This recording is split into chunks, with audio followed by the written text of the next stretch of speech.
Assalamualaikum warahmatullahi wabarakatuh. Bismillahirrahmanirrahim. Alhamdulillahi rabbil alamin. Wassalatu wassalamu ala ashrafil anbiya'i wal mursalin nabiyyina Muhammadin wa ala alihi wa sahbihi ajma'in. Rabbi shrah li sadri wa yassir li amri wahlul 'uqdatan min lisani yafqahu qawli, amma ba'd. Muslimin dan muslimat sidang Jumaah yang dirahmati Allah Subhanahu wa taala sekalian. Alhamdulillah, kita bersyukur kepada Allah kerana pada malam ini kita dapat kembali bertemu, diberi waktu, kelapangan masa dan juga kesihatan tubuh badan untuk kita meneruskan pengajian kita. Dan insya-Allah pada malam ini kita hadis yang ke-34. An Abi Sa'id Al-Khudri radhiyallahu anhu qala Sami'tu Rasulullah sallallahu alaihi wasallam yaqul Man ra'a minkum munkaran falyughayyirhu biyadihi fa in lam yastati' fa bilisanihi fa in lam yastati' fa biqalbihi wa dhalika adhaful iman. Rawahu Muslim. Dari Abi Sa'id Al-Khudri radhiyallahu anhu, dia berkata, aku telah mendengar Rasulullah sallallahu alaihi wasallam bersabda.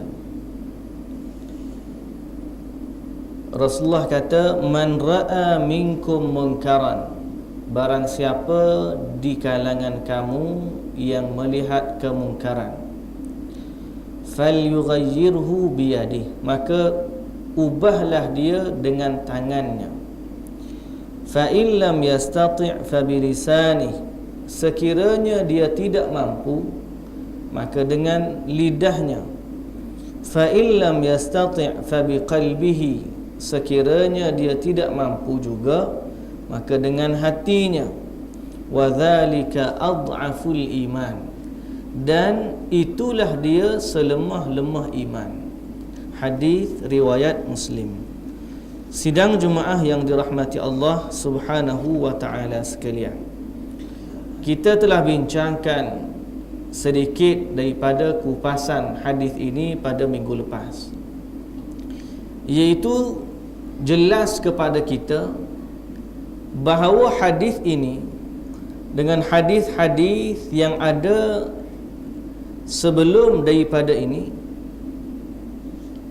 dengan hadis-hadis yang lain, bahawa menyuruh kepada yang ma'ruf, mencegah kepada yang mungkar, itu wajib bagi setiap muslim bihasabil qudrah, bergantung kepada kekuatan dan kemampuan individu. Dan keingkaran, mencegah atau membenci sesuatu mungkar dengan hatinya adalah sesuatu yang pasti dan mesti berlaku. Sebab manusia itu memiliki hatinya dan tidak ada orang yang boleh menghalang dia. Adapun dengan ingkar dengan tangan, kuasa atau lidah, itu bergantung kepada keadaan, bergantung kepada kemampuan. Ada orang mampu dengan tangan, ada orang mampu dengan kuasa, ada orang tak mampu.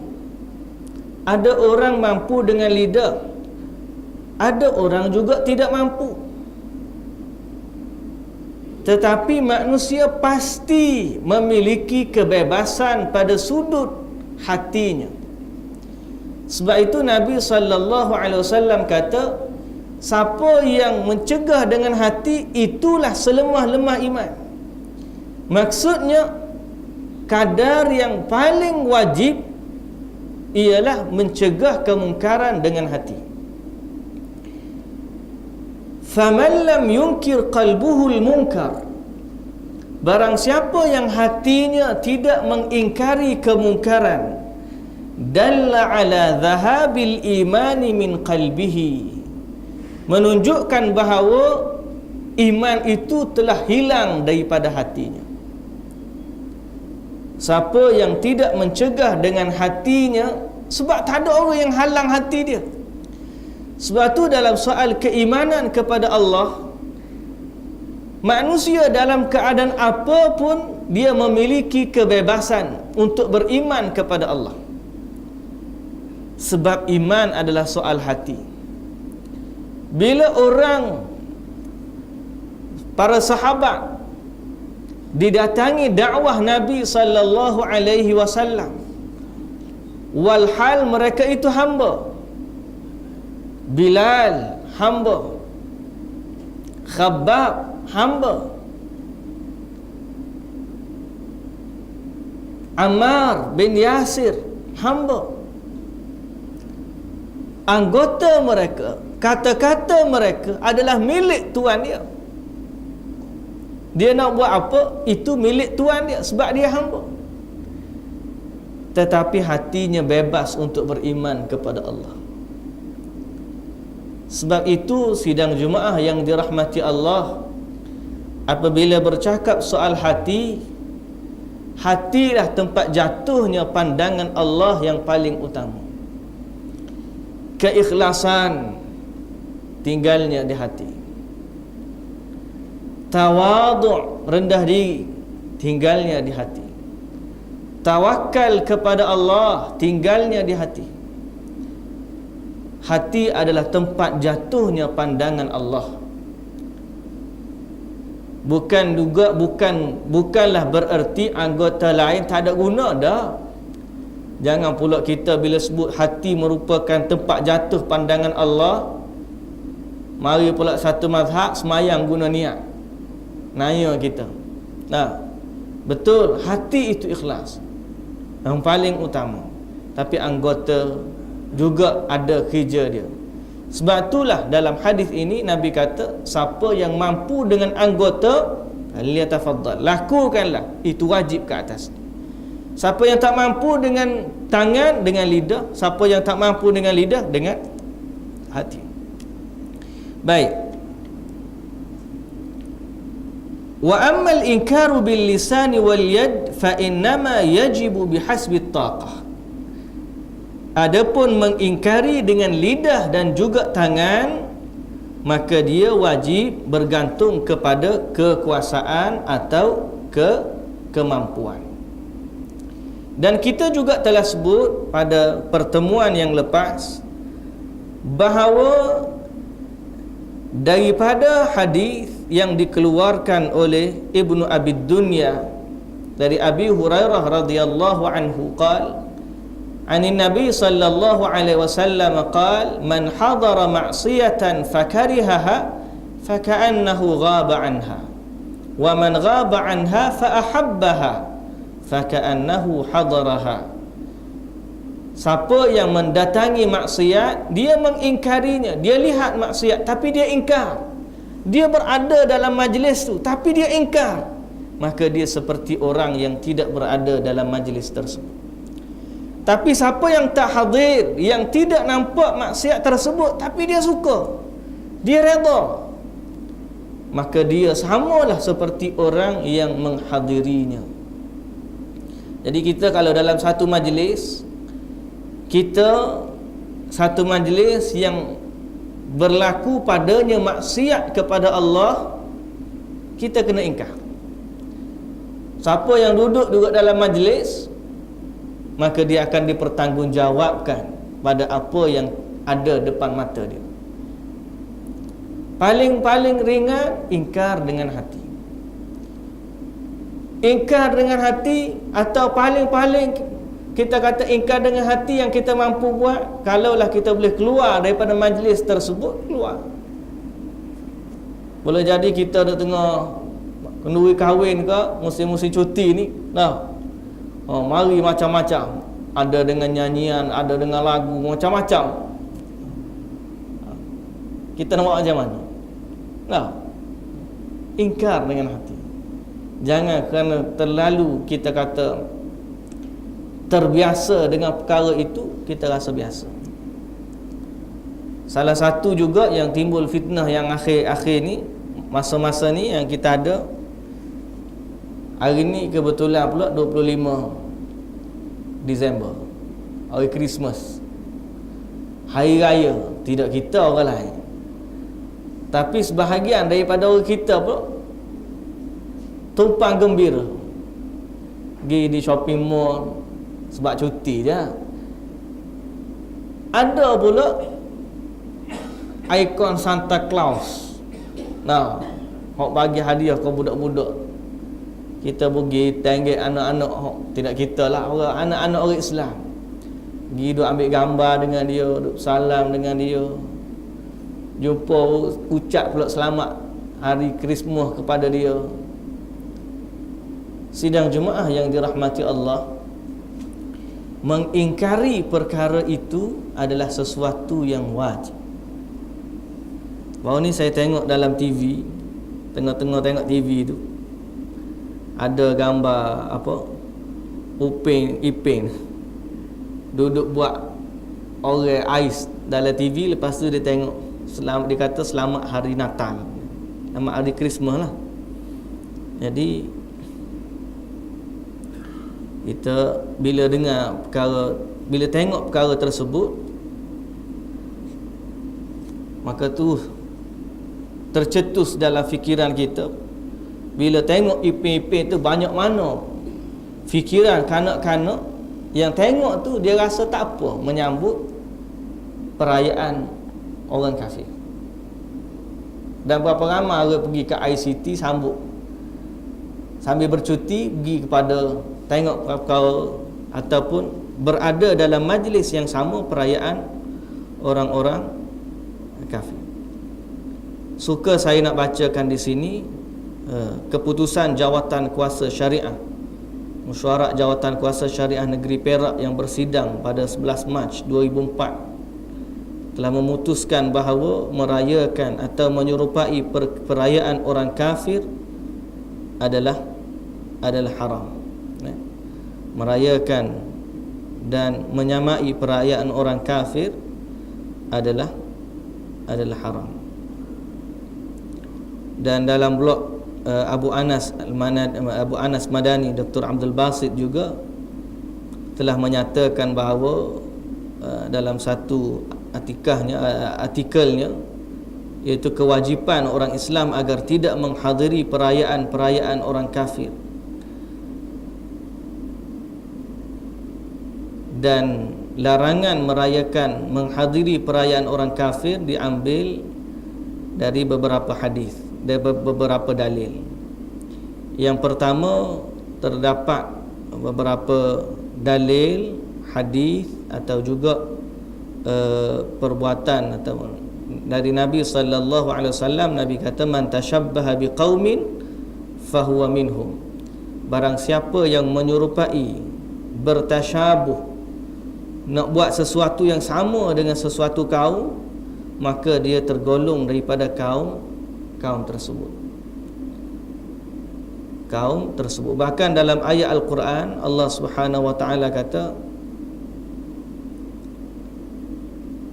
wala takunu kallazina tafarraqu wakhtalafu min ba'di ma ja'ahumul bayyinat. Janganlah kamu menyerupai seperti orang-orang yang berpecah belah dan berselisih setelah datang kepadanya keterangan, iaitu kaum Yahudi dan juga Nasrani. Dan alangkah banyaknya nas-nas hadis dari Nabi sallallahu alaihi wasallam bahawa Nabi tidak suka menyerupai, menyamai orang-orang Yahudi atau Nasrani. Kita hidup suka ambil gambar pula tepi dia. Itu yang pertama dari segi dalilnya. Yang kedua, ijma' yang berlaku pada zaman para sahabat dan tabi'in, di mana tidak pernah berlaku para sahabat dan tabi'in hadir dalam perayaan orang kafir.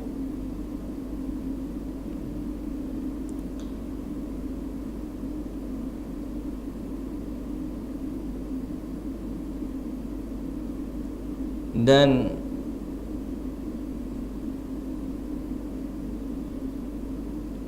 Berkata Abdullah ibnu Umar, yang mafhumnya barang siapa yang menetap di negara ajam, itu bukan Arab, negara yang bukan Arab atau negara yang bukan Islam, dan mengadakan perayaan Nairuz dan Mahrajan, itu perayaan orang kafir, serta meniru mereka sehingga ia mati dalam keadaan demikian, maka dia akan dihimpun bersama mereka pada hari kiamat. Jadi sidang Jumaah yang dirahmati Allah, kalau boleh baca dalam blog Dr. Basit ni, berkaitan dengan sambutan perayaan orang-orang bukan Islam, kita boleh menghormati mereka, boleh menghormati, sekadar tanya khabar, dan juga menghubungkan berbuat baik atas nama dia ni jiran, tetangga dan sebagainya.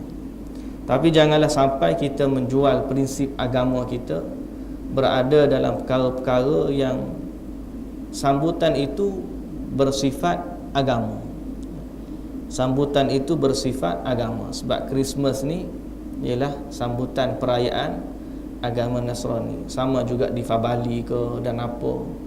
Jadi menyambut perayaan-perayaan orang kafir adalah merupakan sesuatu yang mungkar. Baik, sidang Jumaah yang dirahmati Allah, sambung kepada perbincangan kita pada hadis ini. Dan kita juga telah bincang bahawa sesiapa yang tidak melakukan amar ma'ruf dan nahi mungkar, maka Allah Subhanahu wa ta'ala akan menimpakan kepada mereka dengan bala bencana. Dan bagi orang yang tidak melaksanakan tuntutan ini, dari Abi Sa'id Al-Khudri radhiyallahu anhu berkata, aku telah mendengar Rasul Nabi sallallahu alaihi wasallam bersabda, Inna Allah la yas'alul 'abda yawmal qiyamah hatta yaqul ma mana'aka idza ra'aital munkar an tunkirahu fa idza laqana Allahu 'abdan hujjatahu qala ya rabbi rajautuka wa faraqtu an-nas. Allah Subhanahu wa taala akan bertanya seorang hamba pada hari kiamat, sehinggalah dia berkata, apakah yang menghalang kamu apabila kamu melihat sesuatu yang mungkar untuk kamu ingkarnya?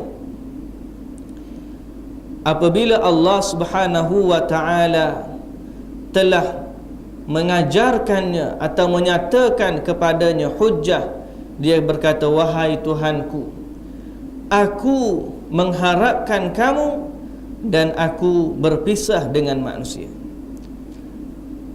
Dan ada satu riwayat yang lain yang dikeluarkan oleh Al-Imam Tirmidzi dan juga Ibnu Majah dari hadis Abi Sa'id radhiyallahu anhu anin Nabi sallallahu alaihi wasallam annahu qala fi khutbatihi ala la yamna'anna rajulan haibatun nasi an yaqul bihaqqin idza alima.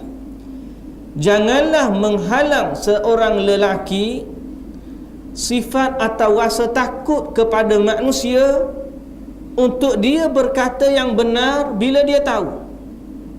Janganlah rasa takut terhadap manusia menghalang seorang yang tahu perkara mungkar untuk dia mencegahnya.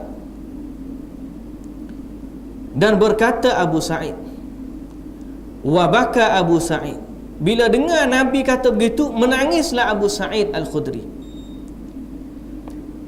Wa qala qad wallahi ra'ayna asya'a fahibna. Dia kata, demi Allah, kami telah melihat banyak perkara dan kami rasa takut. Berkata dalam riwayat Imam Ahmad berkata lagi, menyambung, ada sedikit tambahan, fa innahu la yuqarribu min ajalin wa la yuba'idu min rizqin an yuqala bihaqqin aw yudhakkira bi'azim. Sesungguhnya mengata kepada yang benar tidaklah memendekkan ajal, tidaklah menghalang rezeki untuk kita mengatakan kebenaran. Maksudnya, kalaulah ada manusia takut untuk mengatakan kebenaran, Nabi kata sesungguhnya yang kamu takut itu tidaklah memendekkan ajal kamu dan tidaklah mengurangkan rezeki kamu. Nak takut sebab apa? Kita takut kepada manusia. Adakah dia tu berkuasa untuk memendekkan ajal kamu? Kalau mati pun bukan sebab dia, sebab Allah dah tentukan ajal kamu. Kalau kamu kurang rezeki pun bukan sebab dia, sebab Allah dah tentukan rezeki kamu. Ingat kita dah baca sebelum daripada hadis. Nabi kata, "Lau annal ummata law ijtama'u ala an yanfa'uka bi syai'in lam yanfa'uka illa bi syai'in qad katabahu Allahu lak." Kalaulah mereka tu seluruh umat berpakat untuk memberi manfaat kepada kamu, mereka tak dapat memberi manfaat melainkan apa yang telah ditentukan dan ditulis oleh Allah Subhanahu wa ta'ala. Jadi kewajipan untuk mencegah yang ma'ruf, mencegah yang mungkar adalah wajib, dan janganlah ketakutan kepada seseorang menghalang seseorang yang lain daripada mencegah. Dari riwayat Abu Sa'id, Imam Ahmad, Ibnu Majah, dari hadis Abi Sa'id Al-Khudri yang lain dari Nabi sallallahu alaihi wasallam, Nabi kata, "La yahqir ahadukum nafsah." Janganlah seorang daripada kamu menghina dirinya sendiri.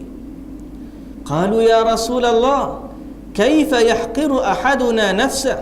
Bagaimana seorang boleh menghina dirinya sendiri?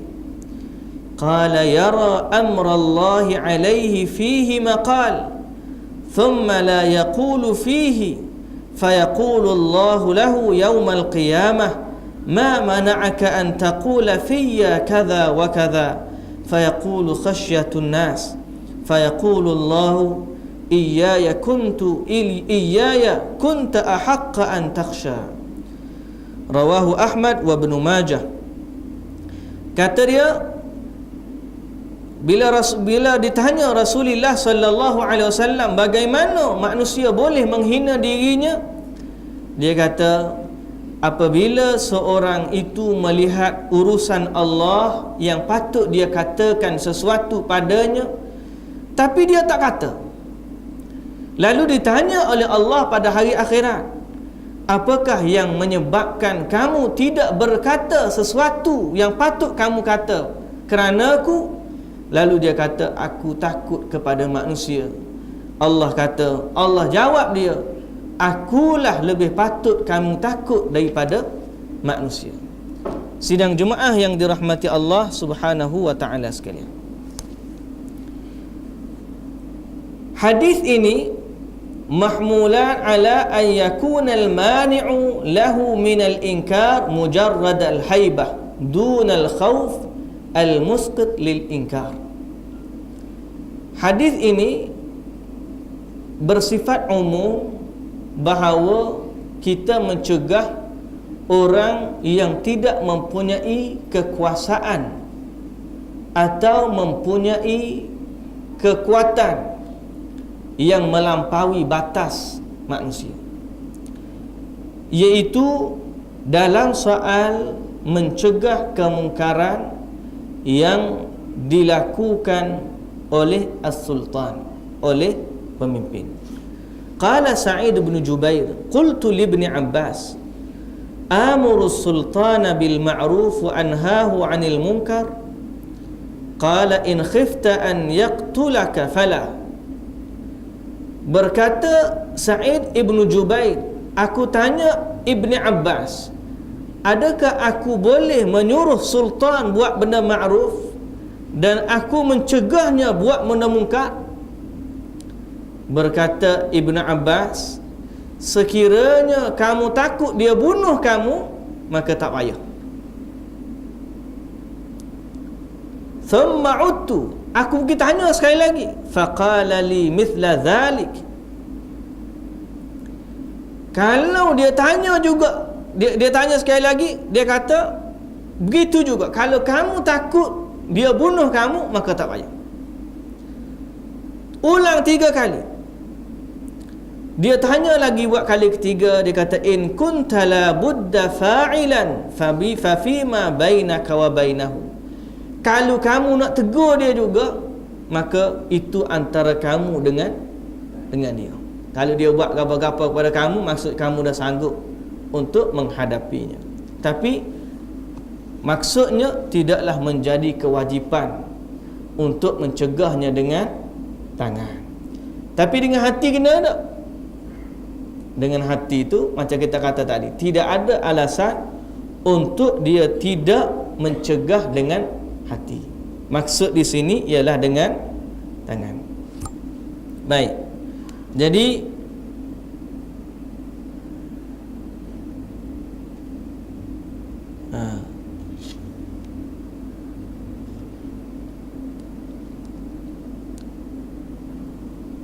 wa hadha yadullu ala qala Tawus ata rajulun ibn Abbas faqala ala aqumu ila hadha sultan fa'amuruhu wa anhahu. Datang seorang lelaki kepada Ibnu Abbas, dia kata, bolehkah aku pergi kepada sultan lalu aku cegah, aku suruhnya dan aku larangnya? Berkata Ibnu Abbas, la takun lahu fitnah, jangan kamu jadikan baginya, jangan kamu jadi bagi dia sebagai fitnah. Maksud fitnah ni sesuatu yang boleh mendatangkan kemudaratan. Qala afara'aita in amarani bima'siyatillah, kalau dia pula suruh aku buat maksiat kepada Allah. Berkata Ibn Abbas, dzalika alladhi turid fakun hina idzin rajulan, itulah yang kamu nak. Dia kata, jadilah ketika itu, jadilah kamu sebagai seorang lelaki. Maksud jadi lelaki ni, kamu mempunyai kekuatan di kamu sendiri untuk tidak mentaatinya pada perkara yang maksiat. Sidang jemaah yang dirahmati Allah Subhanahu wa taala sekalian, menegur itu dalam lingkungan yang dibenarkan syarak. Terdapat juga hadis yang mana Nabi sallallahu alaihi wasallam berkata, Nabi sallallahu alaihi wasallam telah menyuruh dengan kesabaran sekiranya berlaku kezaliman yang mana kita tidak mampu mengubahnya, bahkan sekira diubah boleh mendatangkan kemudaratan seperti pembunuhan dan sebagainya, maka itu ada nas yang tersendiri yang menyatakan bahawa tidak wajib untuk mencegah seorang yang kita takut kepadanya kemudaratan yang lebih berat. Tetapi sekiranya ada manusia, orang yang mampu untuk melakukan untuk mencegah siapa yang berkemampuan, orang yang mampu, orang yang berada di sisi para pemimpin dan orang yang berkelayakan untuk menegur para pemimpin, maka kewajipan itu berada di atas mereka. Kewajipan itu berada di atas mereka. Sehingga itulah yang disebut sebagai sebaik-baik jihad. Kata Nabi sallallahu alaihi wasallam, afdalul jihad kalimatu adlin inda sultanin jair. Sebaik-baik jihad adalah berkata adil, berkata benar pada di sisi sultan yang jahat atau pemimpin yang zalim. Tapi siapa yang boleh kata? Itulah tugas para ulama. Itulah tugas para alim ulama yang berada di sisi para pemimpin. Sekiranya dia tak tegur juga, sebagaimana besar pahala, maka besarlah juga dosa orang yang tidak menegur dalam keadaan dia mampu. Habis itu kita lagu mana? kita yang tidak diwajibkan atau kita yang tidak mampu, maka tidak dipertanggungjawabkan kepada kita untuk menegurnya. Melainkan apabila kita diminta atau kita untuk melakukan sesuatu, kita ubahlah dengan cara yang kita mampu. Baik. Sebagaimana juga disebut dalam Musnad Bazzar an Abi Ubaidah bin Al-Jarrah qala qultu ya Rasulullah ayyu syuhada'i akramu indallah. Berkata Abu Ubaidah Al-Jarrah, dia kata, ya Rasulullah, siapakah syuhada, orang syahid yang paling mulia di sisi Allah? Dia kata, rajulun qama ila imamin jair fa'amarahu bima'rufin wa nahahu an munkar faqatalahu.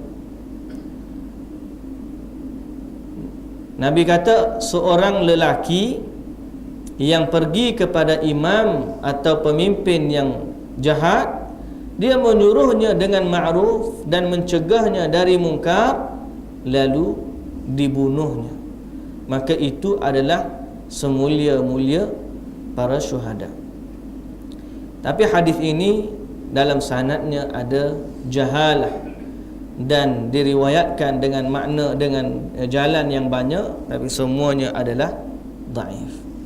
Sidang jemaah yang dirahmati Allah Subhanahu wa taala sekalian, jadi soal menyuruh mencegah yang ma'ruf, mencegah yang munkar, itu bergantung kepada keadaan dan situasi seorang manusia itu yang dia berada di mana.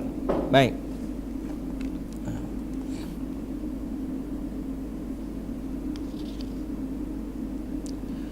Wa qawluhu fil ladzi yunkiru biqalbihi wa dhalika ad'aful iman yadullu ala anna al-amra bil ma'ruf wan nahyu 'anil munkar min khisalil iman. Bila Nabi sallallahu alaihi wasallam menyebut mencegah dengan hati itu adalah selemah-lemah iman, menunjukkan bahawa kerja menyuruh yang ma'ruf, mencegah yang munkar ini sebahagian daripada iman. Siapa yang beriman, ni kerja dia. Siapa yang tidak bekerja, siapa yang tidak menyuruh yang ma'ruf, tidak mencegah yang munkar, maka dia tidak melakukan, tidak mempunyai sifat keimanan di dalam hatinya. Wa yadullu ala anna man qadara ala khaslatin min khisalil iman wa fi'liha kana afdal mimman tarakaha ajzan anha. Dan hadis ini juga menunjukkan bahawa barang siapa yang mengambil kemampuan yang dia ada, maka dia memiliki iman yang lebih tinggi daripada orang yang meninggalkannya.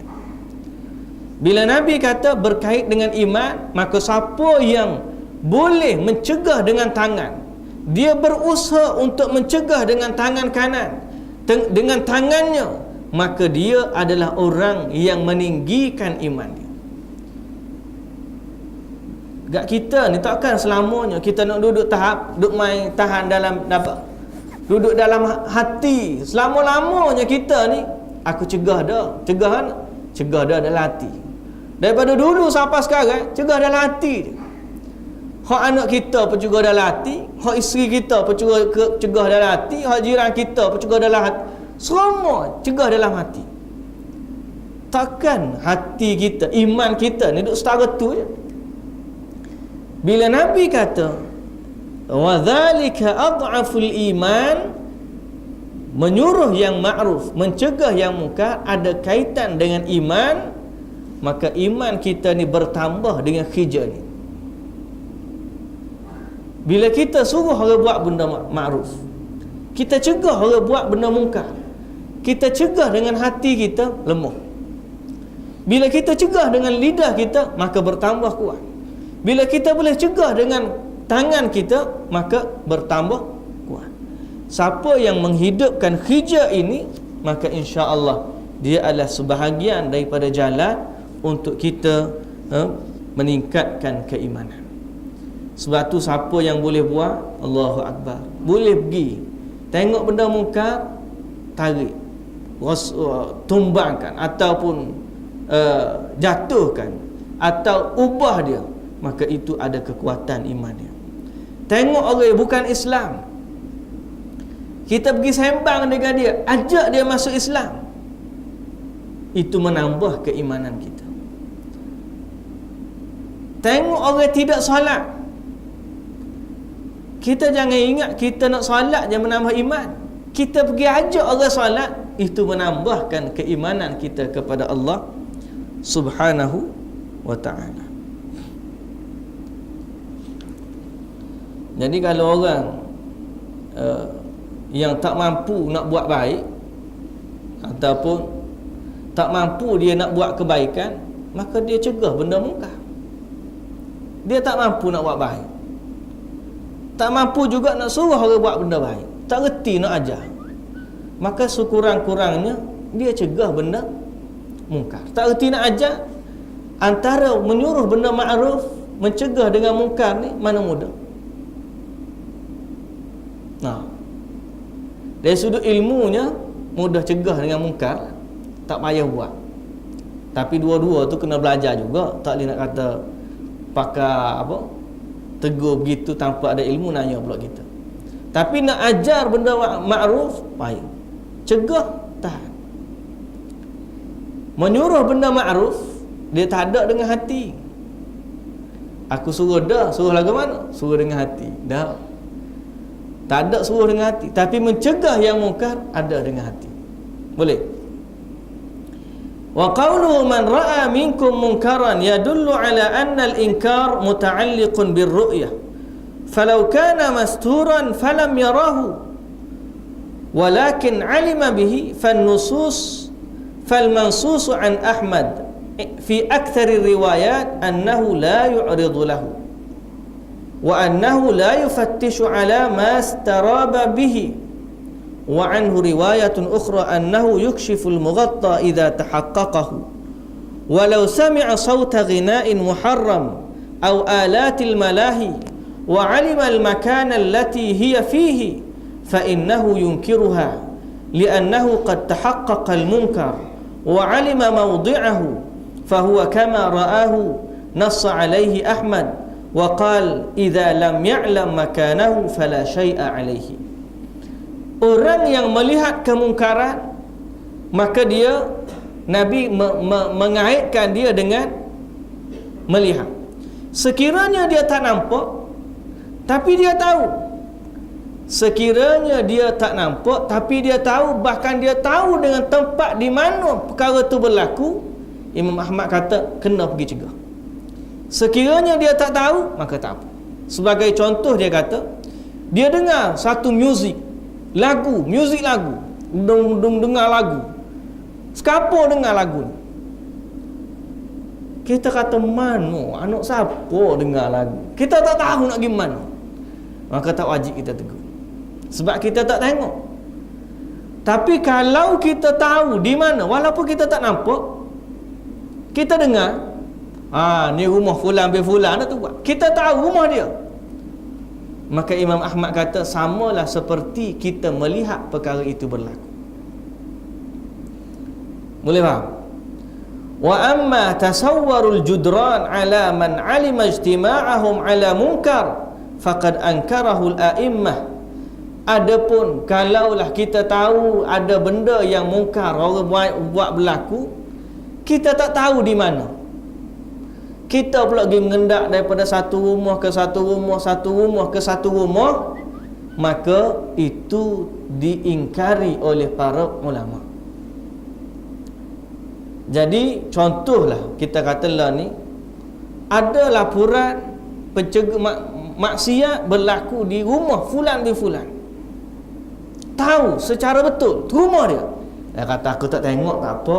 Dah, bila dia tahu benda tu berlaku di rumah tersebut, maka wajib pencegah maksiat lagi. Tapi kalau pencegah maksiat tak tahu, tidak kerja dia nak pergi balik, rumah ni ada buat maksiat, rumah ni ada, tak, tu tidak kerja dia. Boleh faham? Tapi kalau ada khabar, dia tahu rumah alamat fulan bin fulan sekian-sekian orang repot ada buat masuk pasangan bukan suami isteri, maka mengikut riwayat Imam Ahmad kena pergi. Yang tak bolehnya ialah dia tak tahu tempat mana, cuma dia gendak nak cari mana. Dia cari pelaku maksiat. Ini termasuk dalam at-tajassus, iaitu mencari-cari kesalahan orang. Kita tak tahu, tapi kita nak cari salah dia mana. Kita gitar dalam rumah dia, itu tak boleh. Boleh faham? Bila Nabi kata man ra'a, maksudnya mengingkari kemaksiatan mestilah dengan sesuatu yang diyakini. Kalau tak nampak atau kita tak tahu maklumat detail, maka tidak wajib ke atas kita. Lepaslah, maksudnya kita dengan Allah lepas. Baik. Wal munkaru alladhi yajibu inkarahu, yajibu inkaru. Wal munkaru alladhi yajibu inkaruhu ma kana mujma'an alaih. Mungkar yang kita nak tegah pun pula mestilah mungkar yang disepakati bahawa benda tu mungkar, bukanlah sesuatu yang diperselisihkan padanya. Kita isyak dah, kita tak? Ada lagi sikit. Mestilah mungkar yang disepakati padanya. Sekiranya mungkar itu diperselisihkan, la yajibu inkaruhu ala man fa'alahu mujtahidan fihi aw muqallidan li mujtahidin taqlidan sa'igha. Adapun orang yang mengingkari, tidak wajib mengingkari orang yang melakukan sesuatu di atas ijtihadnya ataupun mengikut kepada ijtihad seseorang dengan ikutan yang benar, dengan ikutan yang benar. Jadi maksudnya nak mengingkari kemungkaran, mesti kita tahu benda ni mungkar ke tidak. Jangan main ingkar ya. Kadang-kadang kita ingkar benda yang tidak mungkar, nayo kita. Kita tengok orang semaya, kita tengok ada letak tangan dekat dada. Dia kata pasal apa semaya tangan dekat dada. Kita ingkar dia. Tak ada semaya lagu ni. Pak aku semaya lagu lain. Sedangkan kita tak tahu bahawa yang kita ingkar itulah benda betul. Nah, kita tak tahu benda tu, kita nak ingkar. Sebab tu nak mengingkari sesuatu, mestilah diingkar sesuatu yang mujma'an alaih, sesuatu yang memang betul-betul salah. Kalau kita nak kata sesuatu pandangan, kita tidak mengingkari pandangan orang lain, cuma kita menyatakan ijtihad kita. Bagi saya, contoh kita kata, saya lebih suka buat begini, contohnya. Kita tak usah kata dia salah, sebab itu perkara yang diperselisihkan oleh para ulama. Kita dah sebut sebelum daripada ni, contoh ambil wudu. Ambil wudu, ada pandangan mazhab qadar yang paling sedikit ialah 3 helai rambut. Nah, yang paling afdal ambil wudu sapu kepala semua. Bila orang ambil wudu, basuh kepala, depan ni sikit. Kita nak pergi engkah tak dia? Kita tak boleh engkah, sebab itu ada ijtihad. Tak boleh kata muat salah ni, tak boleh kata begitu. Sebab apa? Sebab itu ada ijtihad ulama padanya. Tapi kita boleh kata, sebaiknya kalau mau ikut pandangan sunnah, kita basuh semua kepala. Bukanlah maksud kita tidak mengingkari, kita tidak menyatakan sesuatu yang lebih baik daripadanya, mengikut pandangan kita. Jangan pula bila kita ditegur, dah ini ada ijtihad, betul saya buat, dah mu tak usah tegur. Tidak maksud begitu. Maksud yang tidak boleh ditegur ialah mengingkari. Tak boleh buat gini. Tak.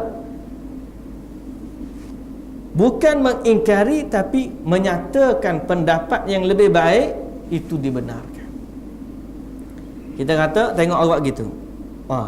Betul dah buat gitu, tapi kalau basuh semua itu lebih baik. Itu menyatakan pandangan. Dan qiyaslah kepada perkara-perkara yang lain. Bagi kita, sekiranya sesuatu itu ada dalam ruang ijtihad ulama, maka tidak diingkari. Tetapi sekiranya ada amalan yang lebih baik daripada itu, nyatakan dengan penuh hikmah, kerana sesungguhnya bersama dengan amalan Nabi sallallahu alaihi wasallam ada kelebihan yang sangat-sangat banyak. Kadang-kadang orang yang menghidupkan sunnah di akhir zaman, dia pula yang ditegur. Apa jenis golongan ni? Contoh kita kata, apa sunnah gini? Apa tak tahu, padahal dia menghidupkan sunnah mengikut pandangan. Kadang-kadang kita pergi Mekah duduk tengok, apa dia di rumah ya tahiyat akak turun, akak naik turun jari dia, naik turun jari dia. Dah. Dia mari rasa nak tegur je dia, salah buat tu. Pakai duk senyap lagu tu sudahlah. Sedangkan pada pandangan ataupun pada ijtihad ulama itu dibenarkan. Bahkan terdapat hadis yang menyatakan perkara tersebut. Jadi kita bila mengingkari sesuatu perbuatan, maka mestilah kita mengetahui status perbuatan tersebut, sama ada dia itu termasuk dalam perkara yang boleh diingkar ataupun tidak. Baik.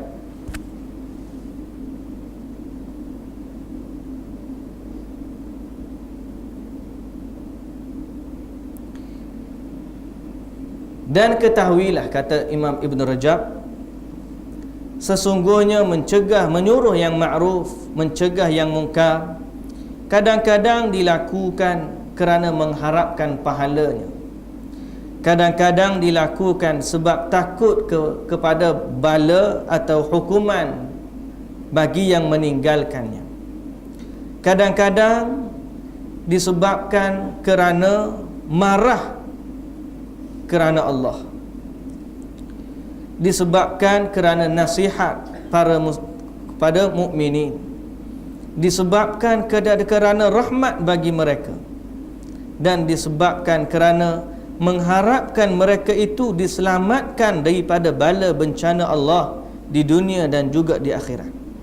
Kadang-kadang disebabkan kerana membesarkan Allah dan sayang kepada Allah Subhanahu wa ta'ala.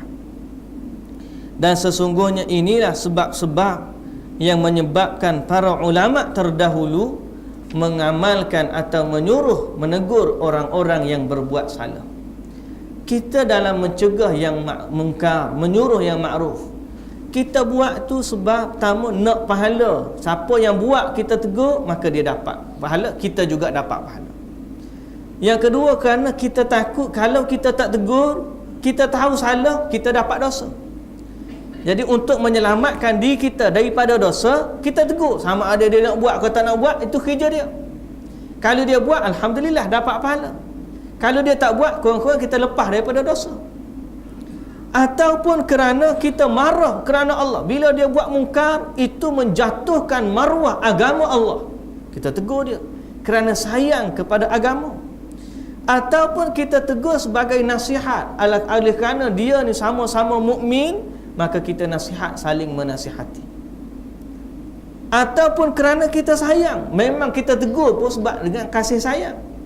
Sayang supaya dia terselamat daripada bala bencana pada dunia dan juga akhirat. Suatu kita buat kerja menyuruh yang makruf, mencegah yang mungkar. Bila kita tak faham, kita menegur orang salah sepertilah kita memberi hukuman kepada dia. Jangan. Kita bukan menghukum, tapi kita mengajak berdakwah kepada manusia. Yang ditegur pula, jangan pula kata kita orang tegur kita, orang benci kita. Tak. Bila kita tahu agama ini nasihat, bila kita tahu sebab teguran adalah rahmat kasih sayang, maka tak timbul bagi kita untuk saling berbala sebab menegur dalam nasihat kasih sayang. Dan medan ilmu dalam kuliah ni banyak benda dah kita tegur. Apakah tegur itu dengan wajah yang benci? Tak. Tegur dengan sifat kasih sayang. Tegur supaya kita sama-sama menjadi hamba yang dikasihi oleh Allah. Sebab apa kita kata benda ni tak boleh, benda ni boleh? Sebab apa kita tak bagi buat tu? Sebab apa? Bukan kerana kita diri sendiri, dah. Kerana agama Allah menyuruh kita, mengajak manusia sama-sama kita berada dalam syurga Allah. Sama-sama kita buat kebaikan, sama-sama kita meninggalkan kemungkaran. Itulah kerana rahmat, sifat kasih sayang yang ada bagi manusia.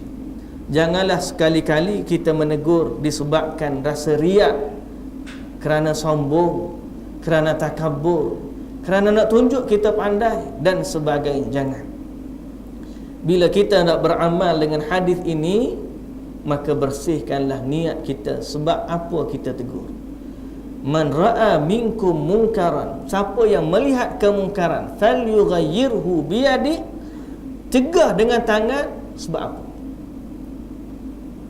Sebab yang kita sebutkan tadi, nak dapat pahala, nak selamat daripada dosa, sebab sayang kepada agama Allah, sebab sayang kepada saudara seislam dengan kita, sebab kita nak menasihati dia sebagaimana yang diajar oleh Nabi sallallahu alaihi wasallam. Sebab itulah dikata lagi pada akhirnya, wa bikulli halin yata'ayyanu ar-rifqu fil inkar. Dalam apa jua masalah, dalam apa jua keadaan, mesti berlemah lembut dalam soal ingkar. Ar-rifq dalam soal ingkar. Berlemah lembutlah dalam kita mengajak manusia, dan berlemah lembutlah dalam kita mengajak atau mencegah kemungkaran.